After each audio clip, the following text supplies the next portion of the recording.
vamos falar dos versículos 6 a 8, mas só para a gente pegar o contexto, vamos ler do versículo 1 até o versículo 8, que diz assim: Depois da morte de Moisés, servo do Senhor, disse o Senhor a Josué, filho de Num, servidor de Moisés: Moisés, meu servo, é morto.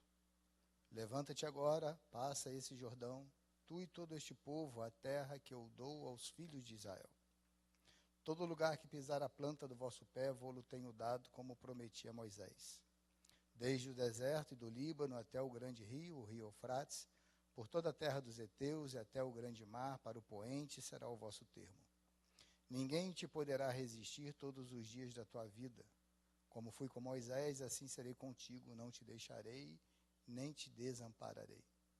E o assunto de hoje: esforça-te, tem bom ânimo, porque tu farás a este povo herdar a terra que jurei a teus pais lhe daria.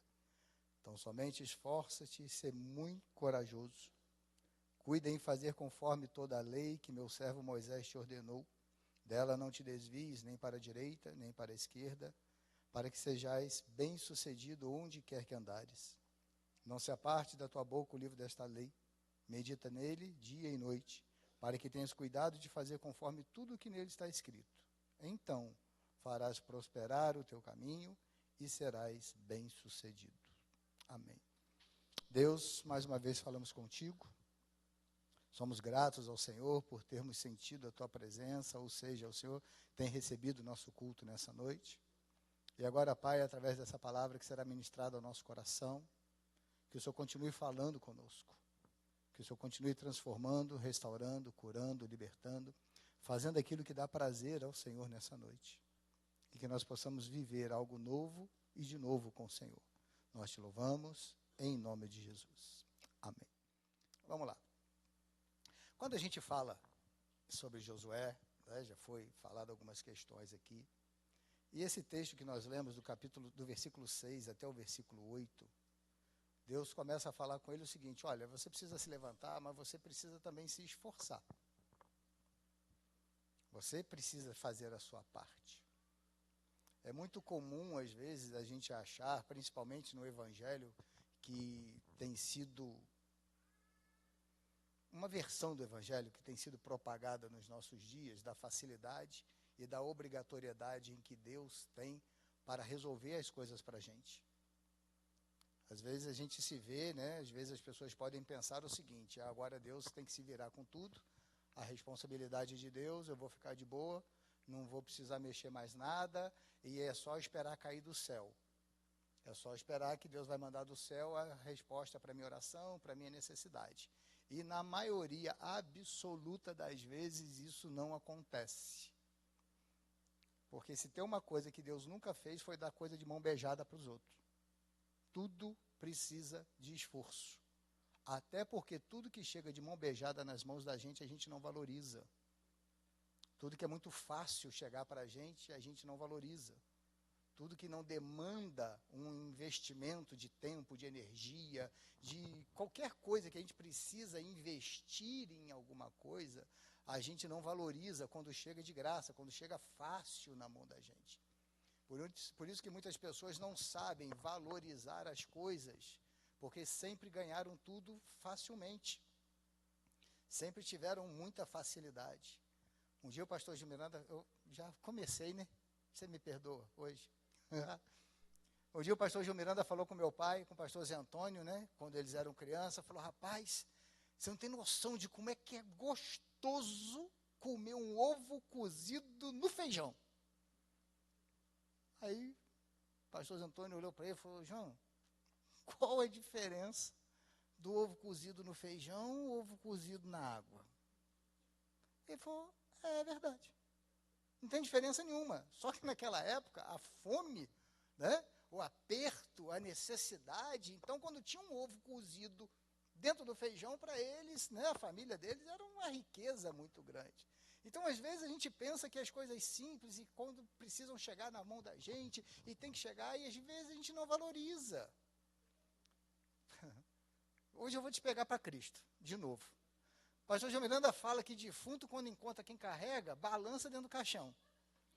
E é verdade, irmãos, porque tem gente que quer só viver a boa, viver só as coisas fáceis, aquilo ali tudo, não quer se empenhar, não quer se esforçar, e fica chateado se você falar, não, rapaz, você tem que se esforçar, você tem que fazer a sua parte. Ah, não, mas Deus, não, irmãos, Deus sabe como é para ser Deus, Deus faz como ninguém a parte dele, mas a nossa parte a gente precisa fazer.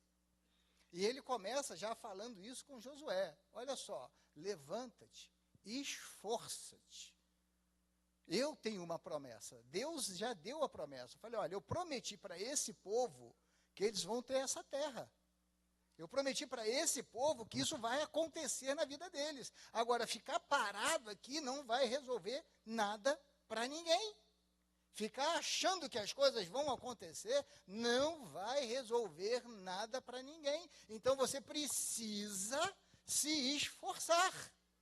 E é muito legal quando você tem a sensação de ter feito alguma coisa e conquistado aquilo.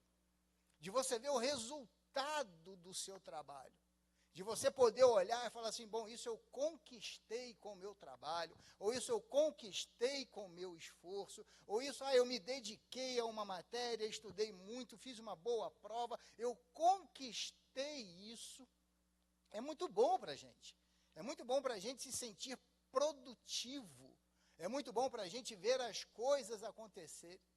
Porque, irmãos, graças a Deus, eu fui ensinado de uma forma diferente. Mas deve ser muito complicado a pessoa querer ficar deitada no sofá e esperando que tudo chegue às mãos dela. Deve ser uma sensação de incompetência, uma sensação de fragilidade, uma sensação de que, sabe, a pessoa é inútil. Porque quando você consegue, não estou falando em caso de enfermidade, tá, gente? Pelo amor de Deus. Estou falando daquela pessoa que pode ser útil, que pode ser produtiva, que acha melhor ficar em casa e tal. E eu vou falar uma coisa para vocês. Não ia falar não, mas vou falar. Agora eu vou falar. Na minha maneira de ver, um dos maiores problemas que acontece no Brasil, socialmente falando, são os benefícios financeiros que o governo dá. São os bolsas isso, os bolsas aquilo, o seguro-desemprego. Porque é uma necessidade? Lógico que é. É bem-vindo? Lógico que é. Mas tem gente que faz conta. Há quanto tempo eu preciso trabalhar para receber o seguro-desemprego? Há 6 meses. Vou voltar a trabalhar 6 meses. No final de 6 meses vai receber o seguro-desemprego para ficar 3, 4, 5 à toa. Isso, irmãos, cria um grupo de pessoas extremamente dependente e... Me ajuda a achar uma palavra bonitinha aí para vagabundagem. Sabe, é difícil achar algumas palavras de vez em quando, porque a pessoa só quer viver disso. Malandro. A pessoa só quer viver disso, a pessoa só quer viver de benefício. Em vez de sonhar em querer um emprego, eu quero um emprego, que Deus abra uma porta de emprego para mim, não.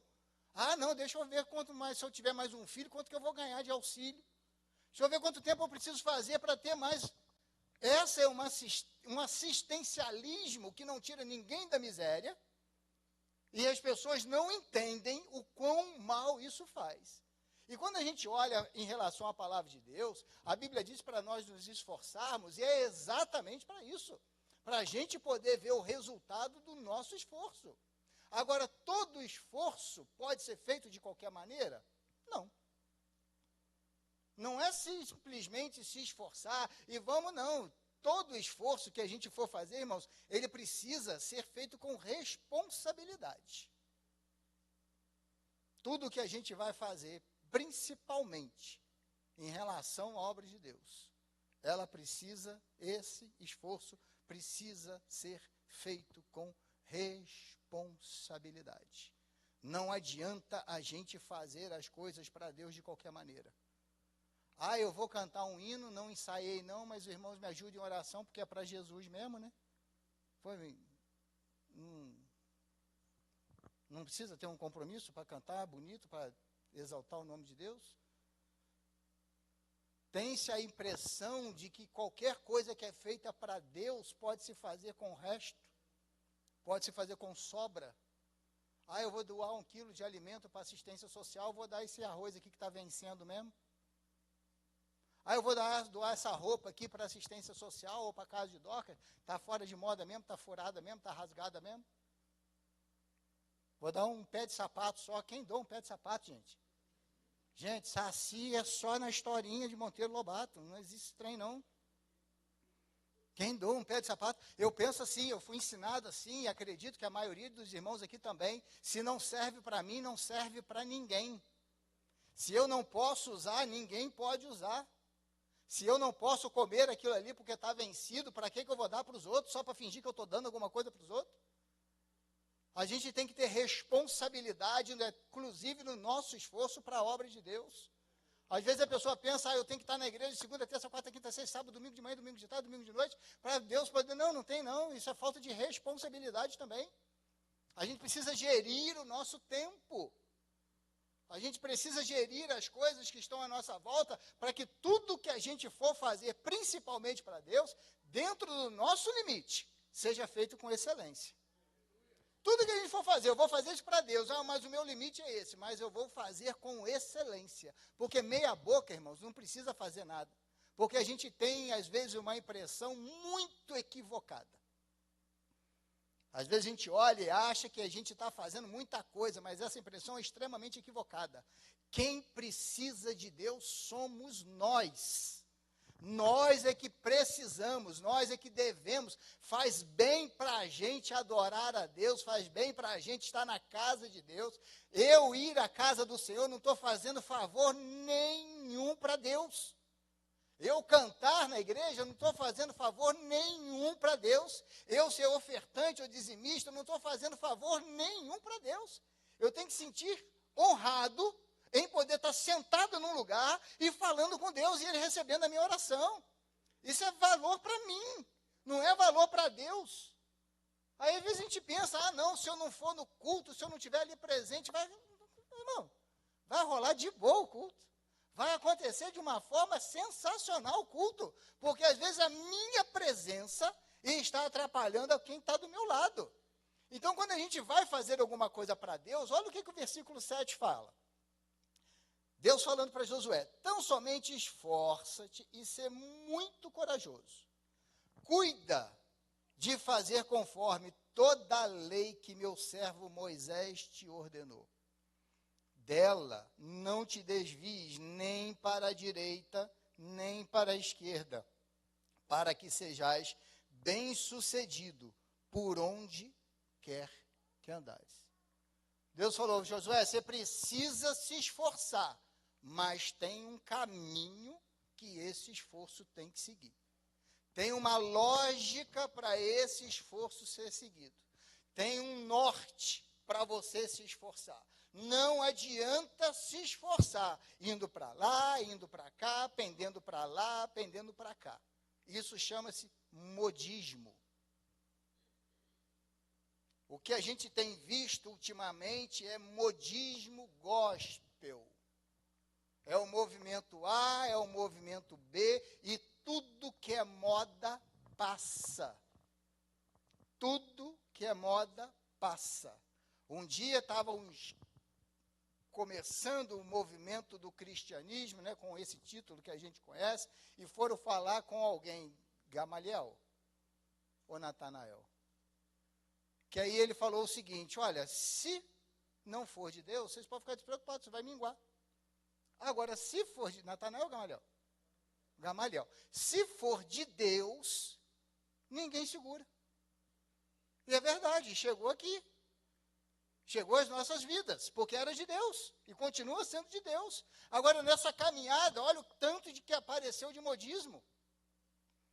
Olha o tanto de coisas que vieram junto no embalo, porque as pessoas estavam se esforçando, mas não estavam olhando o alvo que é Jesus. Estavam olhando, isso aqui vai ser assim, isso aqui vai ser assado, vamos fazer que vai ser legal, vamos fazer que vai ser legal, e as coisas vão passando, vão passando, vão passando. E a gente, às vezes, nem se dá conta. E, às vezes, esse modismo atrapalha a nossa comunhão com Deus. Porque se tem uma coisa, irmãos, que a Bíblia diz, uma das muitas coisas que a Bíblia diz, é, tudo passa. A única coisa que não passa é essa palavra. Aqui vai ter um monte de gente que, se eu citar alguns hinos antigos, vai saber, vai conhecer. Vai ter um tanto de gente que nem vai saber que era hino. E vai ter um tanto de hino que já passou e a gente nem se lembra mais. Quando o Senhor fala, nossa, que hino legal, puxa vida, como eu cantava esse hino e tal. Por quê? Porque foi de época. Foram hinos de época. Teve uma época, irmãos, que a igreja excluía quem ouvia rebanhão. A maioria de vocês nem sabe quem é rebanhão, né? A gente não podia nem ouvir. Eu era magro que dava dó, meu paletó de estado era de uma lista só. Você gostava, né? A gente era excluído se ouvisse rebanhão. Meu Deus! Já passou, rebanhão já ficou para trás, mas as pregações que eram feitas lá atrás continuam sendo válidas até o dia de hoje, porque a palavra de Deus, ela não muda. Por isso que Deus falou para Josué, meu filho, você tem que seguir esse norte, você tem que seguir essa direção, o seu esforço tem que estar baseado aqui. Por quê? Porque é uma base firme, irmãos. A palavra de Deus, ela não erra, a palavra de Deus não tem equívoco. A palavra de Deus não tem contradição. Então, se a gente seguir essa palavra, a gente vai alcançar o que nós estamos planejando alcançar. Agora, qual é o meu esforço? Eu vou para lá e vou para cá para ficar mais moderno, para ficar mais fácil, para ficar mais isso, para ficar mais aquilo? Não funciona. Não funciona. Porque tem coisa que vai passar, tem coisa que não é base para nada, tem coisa que eu acredito que Deus nem se envolva, e às vezes a gente está brigando por isso. Mas quando a gente olha as coisas acontecendo, a gente precisa saber o seguinte, qual é o caminho que eu estou trilhando? Porque, irmão, se tem uma coisa que não cabe na Bíblia, se tem uma coisa que não cabe na palavra de Deus, é a minha vontade. Marcelo, mas e quando a sua vontade combina com a da Bíblia? A da Bíblia vai ser sempre maior do que a minha ainda.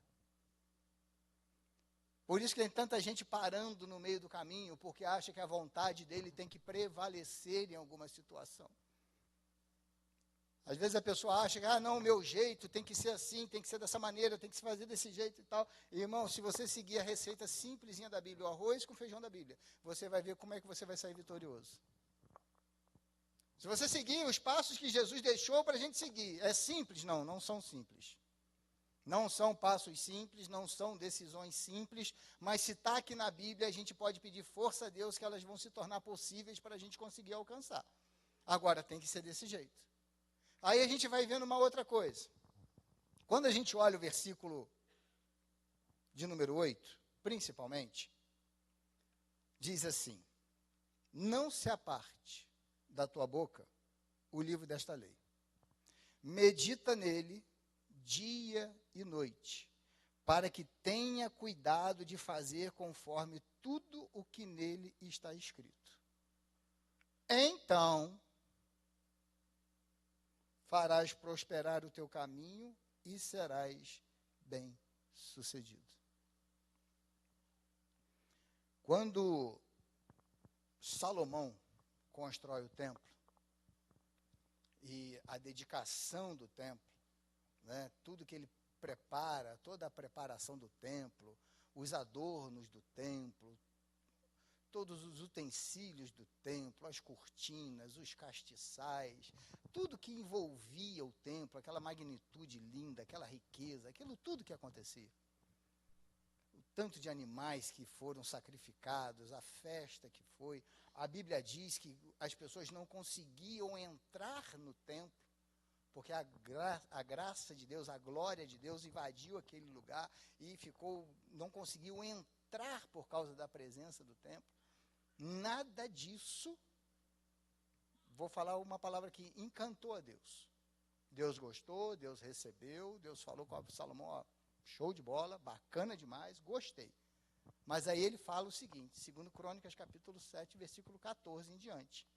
Se o meu povo, que se chama pelo meu nome, se humilhar, orar, me buscar e se arrepender dos seus maus caminhos, então, só depois disso, quando isso acontecer, eu ouvirei do céu e sararei a sua terra. Foi bonita a festa? Foi. O templo estava bonito? Estava. A presença de Deus estava ali naquele lugar? Estava, mas não significava nada para Deus. Não era importante para Deus. O importante para Deus era, se vocês que se chamam pelo meu nome mudarem de vida, aí sim eu vou ouvir o que vocês têm a dizer. Porque não adianta, irmãos, a gente fazer templo igual que Salomão fez. Se você for ler aquilo, irmãos, você me entenda, por favor, parece uma coisa absurda. O tanto de animal que Salomão sacrificou, o tanto de ouro que era usado. Tem prego, irmão, prego, de meio quilo de ouro. Você tem noção do que é isso? Não dá nem para fazer conta. 1 grama de ouro está 300 e poucos reais. Meio quilo de ouro. Imagina a fortuna que não é. Cortina de linho azul, você não comprava na Caçula, ou ali naquela loja antigo Cinema Marabá, não. Era tudo traçado, para atingir o azul, era um molusco que tinha que espremer o bicho lá para virar tinta e tal, tudo era mais difícil. A riqueza que era. Os castiçais de ouro, tudo de a riqueza que era, Deus falou assim, tá bacana, tá. Tá legal? Tá. Mas não é isso que me interessa. Deus podia falar, nossa, por causa dessa riqueza eu vou curar a terra de vocês, por causa dessa riqueza eu vou perdoar o pecado de vocês. Ele falou, não, só o dia que vocês mudarem o relacionamento de vocês comigo, é que eu vou dar ouvido ao que vocês estão falando. Isso, irmãos, é uma lição assustadora para nós. É uma lição que deve nos preocupar, porque será que Deus está recebendo a minha oração? Será que Deus está curando a minha terra? Será que Deus está curando a minha vida? Será que Deus está curando os meus sentimentos baseados na oração que eu estou fazendo para Ele? E aqui com Josué ele fala a mesma coisa. Olha o que ele diz para Josué. Não diz, medita nesse livro de dia e de noite, tenha cuidado de fazer conforme tudo que nele está escrito. Então, depois disso, vai ter prosperidade no seu caminho.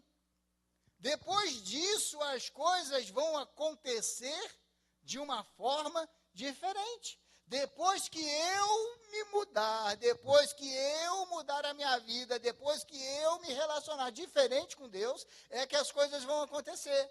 Porque, irmãos, se tem uma coisa que não precisa a gente procurar, é novidade com Deus. Novidade de a gente mudar. Não é novidade de todo dia ter algo novo de Deus na nossa vida. É novidade da gente querer inventar moda. E eu fico extremamente entristecido, irmãos. Extremamente entristecido. Com o que eu vejo, às vezes, acontecer em nome do Evangelho. Eu fico extremamente entristecido com isso. Porque usa-se o Evangelho como justificativa para fazer qualquer coisa. Usa-se o nome de Deus como se somente o nome de Deus santificasse qualquer tipo de coisa. Usa-se o nome de Deus para a gente ter uma ideia de que estamos resguardados. Ah, não, coloquei o nome de Deus na frente, agora vai dar tudo certo. E isso, irmãos, me entristece. Me entristece muito.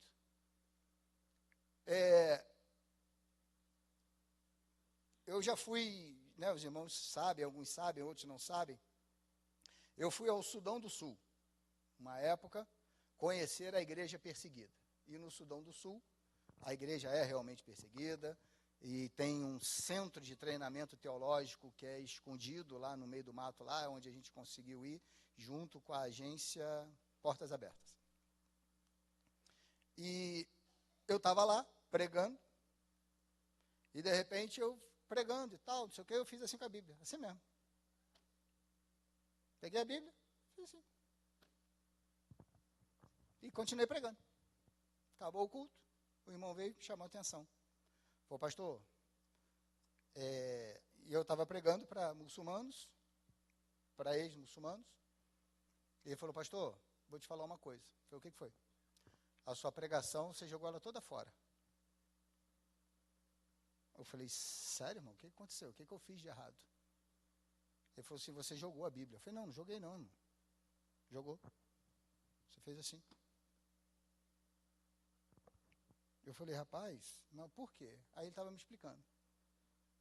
Para o muçulmano, o livro deles, o Corão, é um livro sagrado. Eles têm, depois eu fiquei observando, eles têm o Corão, embrulham o Corão num pano, carregam aquilo ali como um livro sagrado. Então é inadmissível para eles largar o livro deles de qualquer maneira. É inadmissível para eles fazer isso com o livro.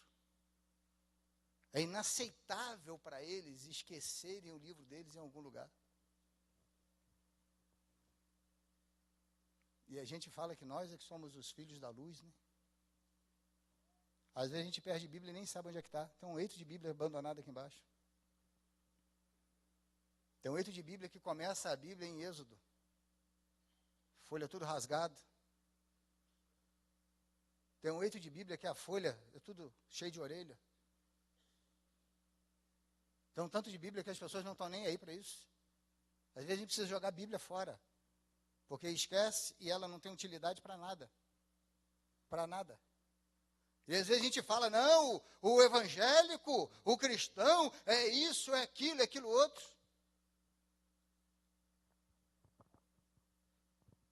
Teve um escritor, se não me falha a memória em inglês, Salman Rushdie, um negócio assim, que foi condenado à morte pelo Islã, e ele viveu muitos anos exilado na Inglaterra, se não me falha a memória, porque escreveu um livro chamado Versos Satânicos.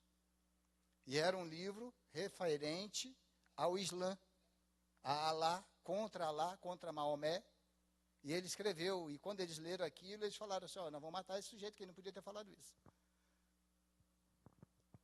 Um muçulmano, você nunca vai vê-lo fazendo piadinha com Maomé, ou com Alá, ou com o Corão, ou com os ritos dele.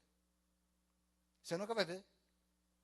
Agora tem crente que paga para ir em stand-up gospel, para ver fazer piadinha com o Espírito Santo, que ele diz adorar, para fazer piadinha com a Bíblia, que ele diz ler e amar e tê-la como sagrada, para fazer piadinha com os dons espirituais, que ele diz buscar no Senhor com jejum e oração, e vai observar pessoas que estão fazendo isso para poder ganhar dinheiro, e ele vai lá para rir. É melhor ver o Tião lá, não sei do conta, lá, aquele camarada que faz piadinha. A nossa discussão, irmãos, ela está num nível muito baixo. A discussão dos assuntos que realmente podem mudar a nossa vida é um nível muito baixo. A gente quer brigar por causa se pode crente ter Papai Noel ou não pode ter em casa. A gente quer discutir para ver se pode ter árvore de Natal ou se não pode. A gente quer discutir nos cultos se pode ter coelhinho da Páscoa, se pode ter ovo de Páscoa, se não pode. E nada disso muda a nossa vida. Agora, que aquilo que a gente podia honrar, podia adorar e podia valorizar, que é a palavra de Deus, às vezes a gente não liga. Porque a gente vai olhando as coisas e que legal. A outra imitando língua estranha. São coisas santas que as pessoas querem desvalorizar, transformando-as em profanas. Mas um dia Deus vai levar em consideração tudo isso, vai cobrar conta de tudo isso. Daniel é cativo, o rei toma, Israel toma lá o reino, pega do templo de Jerusalém talheres, copos, taças e tudo, leva para o reino. Está lá guardadinho como despojo de guerra, certíssimo, direito, perdeu a guerra, perdia tudo, o despojo era do outro exército. Tem a festa lá, a festa rolando solta, a bagunça rolando solta lá, a bebida, a mulherzada, tudo acontecendo lá, Deus quieto, Deus não se envolveu, Deus ficou no cantinho dele sossegado. Até que o rei vira e fala assim, vou fazer uma média agora com esse povo aí. Vou fazer uma média com eles, vou mostrar quem eu sou. Vai lá e pega os utensílios que a gente pegou do templo. Pega os utensílios. Eu falo, faz isso não.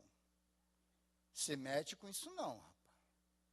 Pega lá os utensílios, aí vem os utensílios que foram criados, foram produzidos para adoração ao Senhor, e traz para o rei. Aí ele começa a fazer a festa. Aí ele começa a usar aquilo ali. Deus fala, não, isso é santo. Você não vai profanar o que é santo, não. Isso é santo.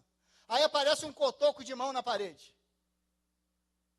escrevendo uma coisa. A Bíblia diz que os joelhos do rei batiam um no outro. Quando ele viu aquilo, assombrado, aterrorizado, aparecendo lá. Todo mundo tentou adivinhar, todo mundo tentou ler, ninguém conseguiu ler, falou, não é possível. Ah, não, tem um aí, ó. Tem um aí que tem o Espírito dos deuses. Daniel, chama ele. Chamou, Daniel olhou e falou assim, o que está escrito aí? Aí o crente de hoje fala, é só bênção.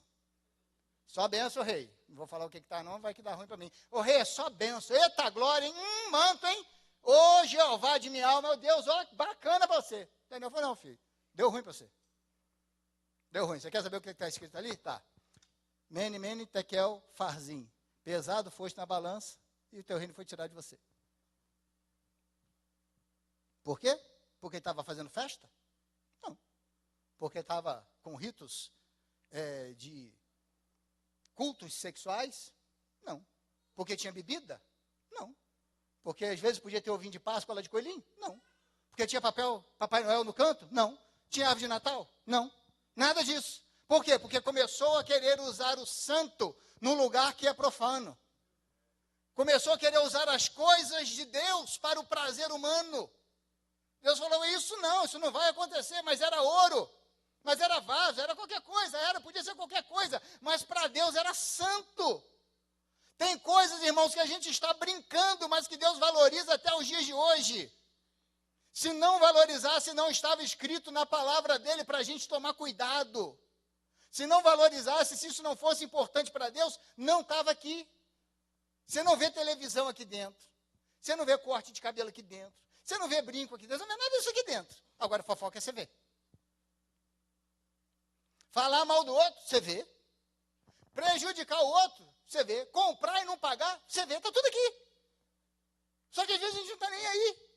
E essa palavra que a gente diz às vezes, né, que transformou a minha vida, depois que eu conheci essa palavra, transformou a minha vida. Depois que eu li essa palavra, meu Deus, a minha vida ficou mudada. Meu filho, a minha filha, minha esposa, minha nora, meu filho, mudou tudo lá em casa. Durante quanto tempo? Durante quanto tempo essa palavra foi útil? Porque a partir do momento que eu começo a fazer piadinha dela, ela deixou de ser útil para mim. Começou a ser só um brinquedinho.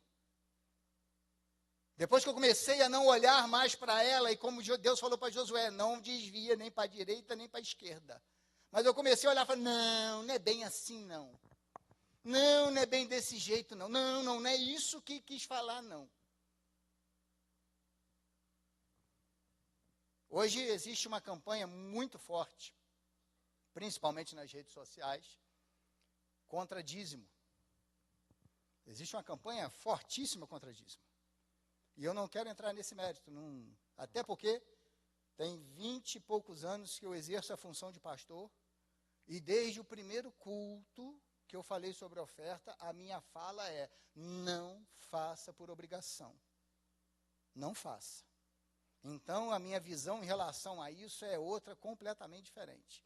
Minha visão em relação à oferta, minha visão em relação a dízimo está ligado à gratidão, está ligado a reconhecimento, está ligado a entendimento, está ligado à conversão, nunca por obrigação. Mas existe uma campanha muito forte hoje em relação a ser contra o dízimo. Ah, porque dízimo é para aquela época, porque dízimo é para aquela época, tá, tudo bem. Beleza, pode pensar o que quiser pensar, não tem nada com isso. A pessoa pensa o que quiser pensar.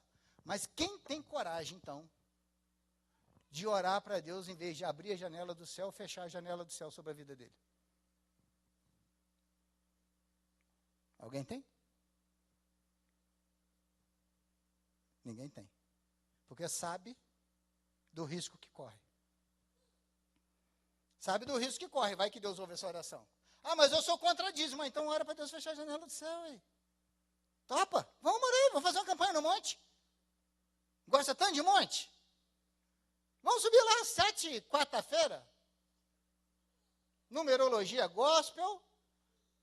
Lugar gospel, porque só serve monte. Vamos ter um culto na igreja. Não, na igreja não vou. Vamos para o monte. Friagem no lombo. Aí vai que um monte de gente para o monte.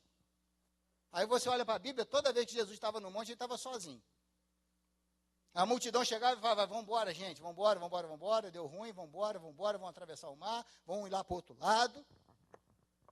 Ah, mas no monte que Deus ouve. Não, irmão, Deus não ouve no monte, Deus ouve no monte, Deus ouve em casa, Deus ouve aqui sentado, Deus ouve no leito de hospital, Deus ouve onde você quiser. Você quer ver crente orar? Eu falo porque eu já passei por isso. Deita numa maca e vai para um centro cirúrgico. Gente do céu! Lamprinha passando. Falei, Jesus tem misericórdia, está chegando, Jesus tem misericórdia, está chegando, Jesus tem misericórdia, está chegando. Jesus amado, perdoa meus pecados, Jesus tem misericórdia.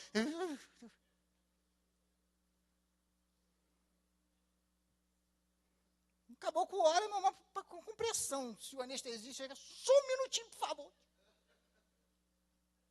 Eu falo por experiência própria. Eu falo porque eu já vivi isso aí. Ué, é só passar o perrengue que a gente olha. Quem ora sentadinho na beira da praia, comendo camarãozinho de espeto, bebendo água de coco gelado? Airbnb, precisa nem tirar poeira.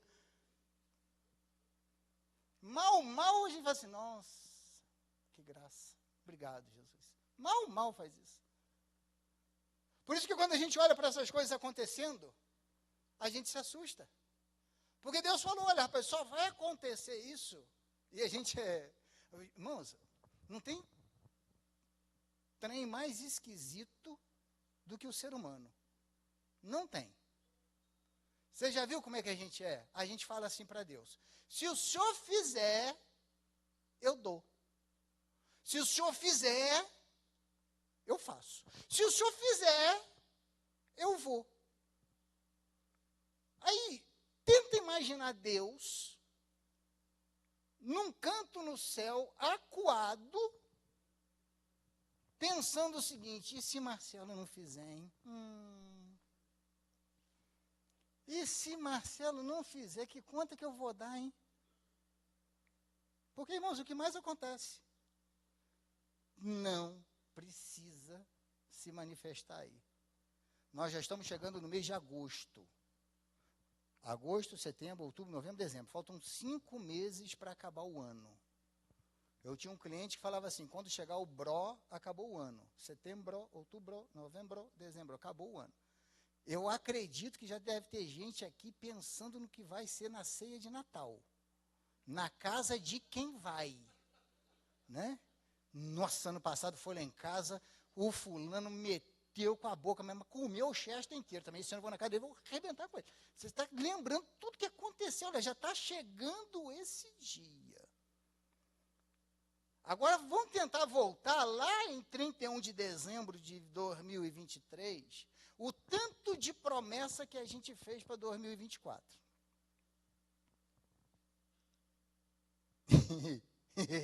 E que a maioria delas a gente não cumpriu. Eu moro no Cônego, então todo dia eu passo pela Via Expressa. Janeiro, irmãos, Via Expressa bomba de gente caminhando e correndo. 1 de janeiro, 2 de janeiro, gente com cara de ressaca ainda que socou o pé na cachaça, está correndo lá já. Tem certeza que é promessa. Não, janeiro eu vou começar. Primeira semana de janeiro que dá trânsito. Tem quase que o trânsito está lá. Segunda semana já pode encostar lá no barranquinho e ficar vigiando. Terceira semana, vai lá para você ver. Cri, cri, cri, cri. Passa ninguém. Promessa que não se cumpre. Promessa que a gente não cumpre. Promessa que a gente olha, e se eu falar, estou falando de perder peso, de trabalhar, disso, daquilo, de arrumar uma namorada, de arrumar um namorado, de desencalhar, de casar, de cumprir a promessa do casamento. Esses trem todo que a gente vai empurrando para frente, que a situação não está fácil, né? Então a gente vai casar só ano que vem, que a situação não está fácil. Né? Porque ano que vem a gente vai pagar a conta, a situação não está fácil. Né? Aí assim a gente vai empurrando. Mas em relação a Deus, quantas promessas a gente faz durante a nossa caminhada de um ano só? E a gente não cumpre. Aí, ainda hoje, cumprindo ou não, Deus tem sido bondoso para conosco. Deus tem sido misericordioso para conosco. O que a gente tem vivido, né, o que eu particularmente tenho vivido, porque eu tenho visto isso muito acontecer, é muita gente que fala assim comigo. Comigo não, né? Falo com os outros e chega aos meus ouvidos. Eu não dou oferta para Moçambique, que eu acho que a igreja não tem que investir em Moçambique. Vou falar uma coisa para você, o seu dinheiro não tem feito falta. As crianças de Moçambique continuam comendo a comidinha delas. Eu não vou dar dinheiro para a igreja não, porque o pastor é rico. Tomara Deus. Um dia eu trabalhei com um cigano, e eu trabalhei com cigano, tinha um escritório e o cigano era meu cliente. E não sei o que eu falei com o cigano, que eu gostei da fala do cigano, guardei para mim. Eu falei com o cigano assim, não sei o que, cigano, que Deus te abençoe. Aí ele virou para mim e falou assim, ô Marcelo, que a sua boca seja a minha glória. Eu olhei e falei, nossa, que legal, cara. Né? Ou seja, a palavra que eu dei para ele, que o que eu falei, ele quer que aconteça na vida dele, que legal. Então eu falei assim, eu não vou dar dinheiro porque o pastor é rico, que a sua boca seja a minha glória. Já vou logo falando para isso. Sabe por quê, irmãos? Porque se tem uma coisa que Deus espera de nós, é que haja primeiro gratidão no nosso coração. Segundo, reconhecimento e entendimento por tudo que Ele tem feito na vida da gente. O salvador da pátria não era o Sassá Mutema, né? Alguém lembra dele? Crente vendo novela, né? Tá. O salvador da pátria não era o Sassá Mutema, era o antigo presidente, certo? Passou, veio o novo presidente. E agora o Brasil acaba, agora isso acaba, agora isso acaba, agora isso acaba. O povo, nós, povo de Deus, já estamos chegando em agosto. Pode não estar muito fácil, pode estar atendido que a água aqui por aqui assim, pode o negócio estar meio apertado de vez em quando, mas estamos chegando em agosto e vamos chegar em dezembro, tá? Vou falar para você, vamos chegar em dezembro. Então, para mim, não interessa, para mim, Marcelo, não interessa se o Biden vai ser candidato ou se não. Se o Trump vai ganhar a Câmara ou não. Se o Lula vai ser reeleito ou não. Se o Cláudio Castro vai ser governador de novo ou não. Se o Johnny Maico vai ganhar ou não. Para mim não me interessa em absolutamente nada. Porque quem tem conduzido a minha vida chama-se Jesus de Nazaré. Então, independente de quem quer que seja, eu estou confiando nessa palavra. Porque às vezes a gente confia no lado errado. E se decepciona. Sem crítica, tá, irmãos? Por favor, não sou desse lado. Eu sou de outro lado. Não sou desse lado, eu sou de outro lado. Mas cadê o tal homem de Deus que Deus havia levantado para salvar o Brasil?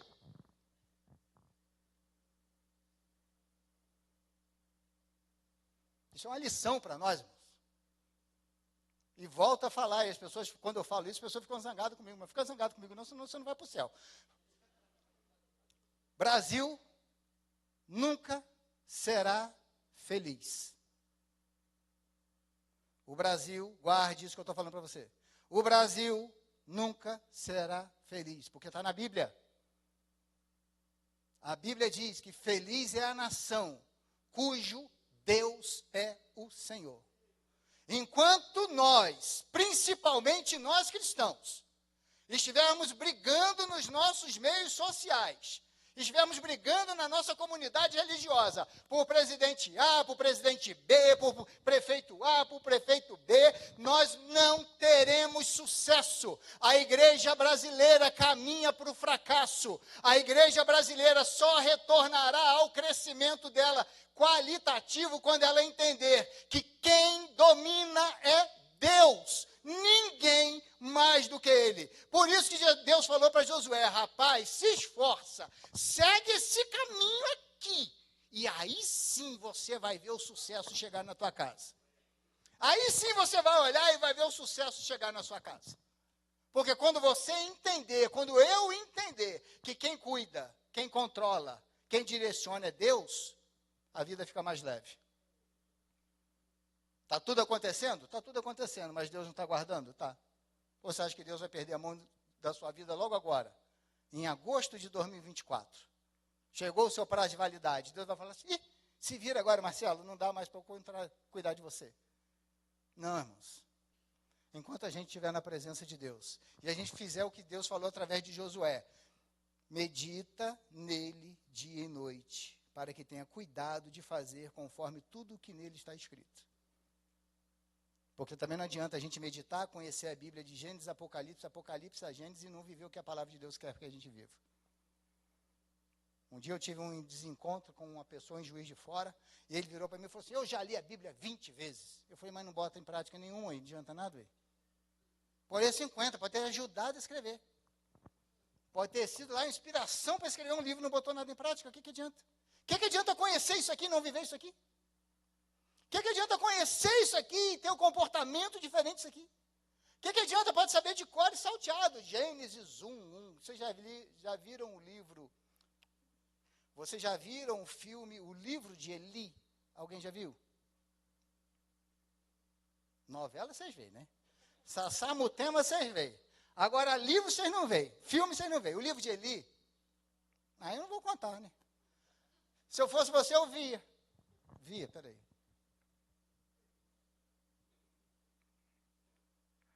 Eu acho que via. Acho que não tem safadeza nele, não. Eu acho que via, sim. Dava para ver, sim. Chama o livro de Eli.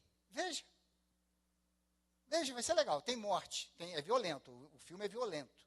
Né? Aquele que eu gosto mesmo. Que mata.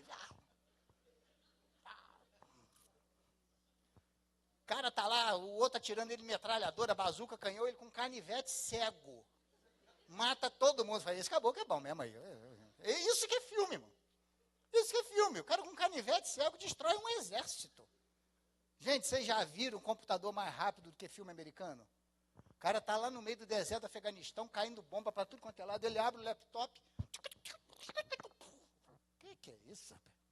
É possível, é muita velocidade, rapaz. Mentira pura. Aqui na rua Tiradentes tem dia que a internet falha. O cara lá no meio do deserto, a internet está bombando.